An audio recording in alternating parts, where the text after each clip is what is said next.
arms wide open behind these four walls, hoping you come. When it comes to deaf and hard of hearing children, there is always a debate as to who should make the decision on how the child should communicate in a world full of a sound. In the past, many children were not discovered to have had a hearing loss, sometimes well into their third year of life. This is the prime age for babies to develop language learning skills, and if the parents do not realize that they have a hearing loss, it could greatly affect their development and their future academic career. Today, hearing tests are typically done before newborns are even brought home from the hospital. This is a good thing, in the way that parents will know instantly that they will need to make a decision for their child. In a perfect world, it would be up to the individual to make such a large decision as to whether they would prefer to communicate solely with American Sign Language, or to go through an invasive procedure of getting a cochlear implant. To start the debate of sign language versus the cochlear implant, let's start with a brief history of the two. American Sign Language was created when Dr. Thomas Hopkins Gillette of Hartford, Connecticut became friends with a 9-year-old deaf girl named Alice Cogswell. His goal was to develop a way of communicating that didn't involve only reading and writing. He traveled to Europe, where there was already a history of deaf awareness, in hopes to find the best methods of education. When he returned to America, he founded the American School for the Deaf in Hartford, Connecticut, which was the first free deaf public school. This was a huge milestone for deaf history in the United States. Fast forward to today, Gillette University in D.C. was renamed in Dr. Gillette's honor, and it remains the first and only deaf university in the world. The cochlear implant is one of the first instances of technology that is effectively used to treat people who are deaf or have severe hearing loss. 50 years ago, such a thing did not exist. The implant bypasses damaged hair cells in the cochlea by exciting neurons in the auditory nerves with electrical stimuli. Throughout the 1800s, a select number of people have experimented with electric batteries and the auditory system. In France in 1957, a direct electrical stimulation of the human auditory nerve was performed but was unsuccessful. In 1961, an otologist named Dr. House implanted patients in LA in such a way that allowed basic frequency discrimination and could identify words in small sets.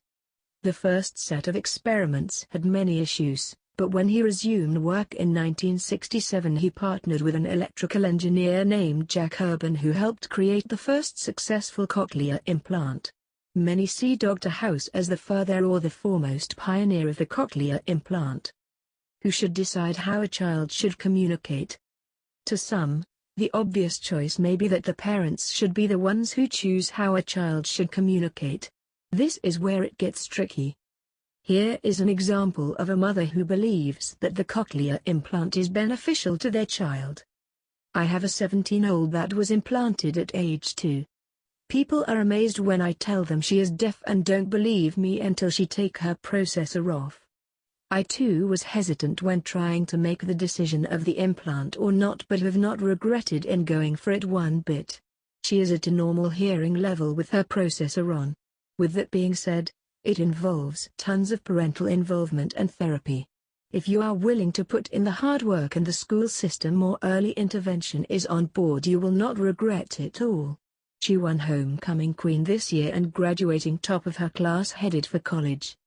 Here is an example of a mother who believes that the cochlear implant is a bad choice for their child. I believe that the consumer deserves the chance to say yes or no to the procedure. Imagine if your parents gave you a tattoo on your shoulder when you were a baby, and you have to live with it your entire life. What if you didn't like the tattoo? It's permanent. It's visible. It's a part of you. Maybe you would like it, and wouldn't have a problem with the tattoo. That goes the same for people with implants. Some people love it, some people hate it. I had just spoke to a deaf woman the other day about cochlear implants and whether or not I am for or against them. She cut off that conversation really quick. She wanted nothing to do with it. She didn't want to hear it, she didn't want to speak about it, she despises the thought of them. It's a very touchy subject whether the person you're talking to is hearing or deaf, so be careful of your surroundings. When my child grows up, and is beginning to form their opinion on life, and wants to talk about hearing aids, or perhaps the implant, I will let them. That's great that they want to learn more about the possibilities they have as a deaf person. I will give them that opportunity to seek out their options by themselves. It's their body, it's their right. If they don't want to, that's just as great. If my child is deaf, I'm deaf too. In conclusion, to teach your deaf or hard of hearing child American Sign Language, with or without speech therapy, or to get a cochlear implant is the decision that the parent needs to make, which will best fit their child. It's not an easy one, but it is an important one that will greatly impact their future. Dear hearing people, we have some things to tell you about us. Sometimes we use a different language to communicate. Sometimes we can speak. Sometimes we don't. Some of us like to wear hearing aids or cochlear implants to hear. Some of us need interpreters to communicate with others. Please don't force us to wear hearing aids or lip read for your benefit. That is our personal and private choice. Don't make decisions for us without our participation or permission. You'd be shocked. We are doctors, lawyers, filmmakers, race car drivers, teachers, inventors, CEOs, chefs, video gamers, musicians, singers, comedians, writers, and parents. Need we say more? Sometimes we're perfectly happy being who we are. Most of the time, our struggles in society occur when other people make it difficult for us. Sometimes we are too tired to explain ourselves.